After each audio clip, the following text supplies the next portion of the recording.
साहब ने भी कहा कि ये धिक्कार, ये लानत उन अपोजिशन पार्टीज के ऊपर भी है जो सत्ता में उनके साथ बैठती है, और उनके ऊपर भी है जो आजकल अंधभक्त के नाम से जाने जाते हैं।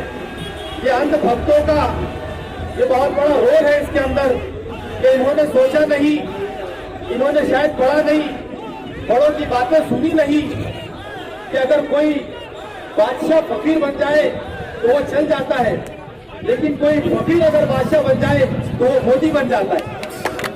और वो ऐसे फैसले लेता है जिसकी वजह से हर आदमी सिवाय अंबानी और अदानी की छोड़ के परेशान रहता है। दोस्तों, बुजुर्गों और साथियों, आज ये डीजल और पेट्रोल सिर्फ दो चीजें हैं, लेकिन इसके दाम बढ़ने की वजह से हर घर में आग लग जाती है। ये सिर्फ और सिर्फ हुकूमत की नाकाम पॉलिसियों की वजह से है। जो आज सत्ता में बैठे हैं, इनके अंदर ये शऊर नहीं है, न इनके पास कोई ऐसे इकोनॉमिस्ट है जो इस चीजों को कंट्रोल में कर सकते हैं। इनके पास तो सिर्फ है तो एक रंगा और एक बिल्ला है, जो दो लोग इस हुकूमत को चला रहे हैं, और वो रंगा बिल्ला की नाकाम पॉलिसियों की वजह से आज पूरे हिंदुस्तान की आवाम परेशान है। इनको सोचना चाहिए, इनको थोड़ी शर्म आनी चाहिए कि हमसे छोटे छोटे मुल्क जो पड़ोस में बसते हैं, चाहे नेपाल हो, चाहे बांग्लादेश हो, चाहे पाकिस्तान हो, या कई ऐसे छोटे छोटे देश हैं जो अपनी इकोनॉमी को बराबर रखते हुए आज वहां के लोगों को इतने महंगे दामों पे न पेट्रोल देते हैं न डीजल देते हैं। क्या वजह है? वजह यही है कि इनके पास गलत पॉलिसियों को लेकर ये चल रहे हैं। ये रंगा बिल्ला की जोड़ी ये सिर्फ और सिर्फ पूरे हिंदुस्तान में दहशत निर्माण करती है, दहशत फैलाती है, और उनके जो भक्त होते हैं, अंधभक्त, उनको कहते हैं कि किसी भी हाल में, वो तो मैंने सुना हो कई अंधभक्तों को मीडिया के जरिए कि अगर पेट्रोल 200 रुपए भी लीटर हो जाए तो हम खरीदेंगे। अरे गधे, क्या तू क्या अंबानी की औलाद है? तेरे माँ से पूछ, तेरी बीवी से पूछ जो घर के अंदर गैस चलाती है। तू तो बाहर बड़ी बड़ी बातें करता है, लेकिन कमाने के अंदर जब जाता है तो ऐसे अंधभक्तों की जैसी बातें करता है।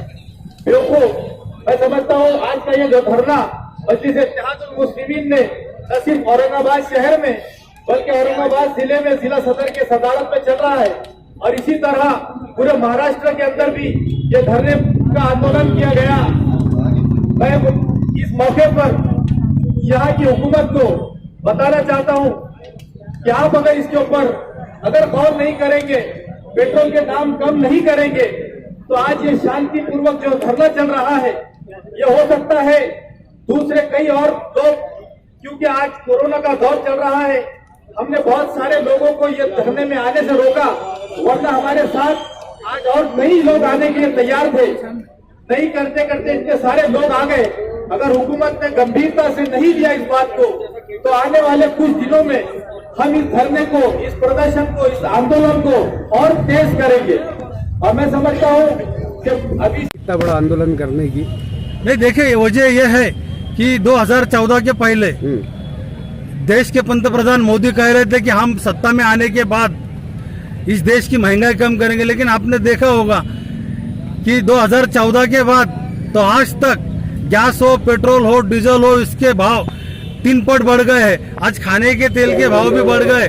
तो ये मोदी सरकार टोटल इसमें फेल हो चुकी है। हम इनको इशारा देना चाहते हैं कि आज माननीय खासदार इम्तियाज जलील साहब के नेतृत्व में पूरे महाराष्ट्र में आंदोलन हो रहा है, लेकिन आने वाले दिनों में अगर ये भाव कम नहीं होते हैं गैस के, पेट्रोल के, डीजल के, तो पूरे देश में माननीय असदुद्दीन ओवैसी साहब इनके नेतृत्व में आंदोलन किया जाएगा। और इस सरकार को अभी सत्ता में रहने का कोई अधिकार नहीं है, क्योंकि आज 1 साल से कोरोना की वजह से लॉकडाउन हो रहा है, लोगों को रोजगार नहीं है, लोगों को काम धंधा नहीं है। इसलिए ये सरकार को हम इशारा देते कि इन्होंने तुरंत पेट्रोल, डीजल और गैस के भाव कम करना चाहिए, वरना एमआईएम पूरे देश में आंदोलन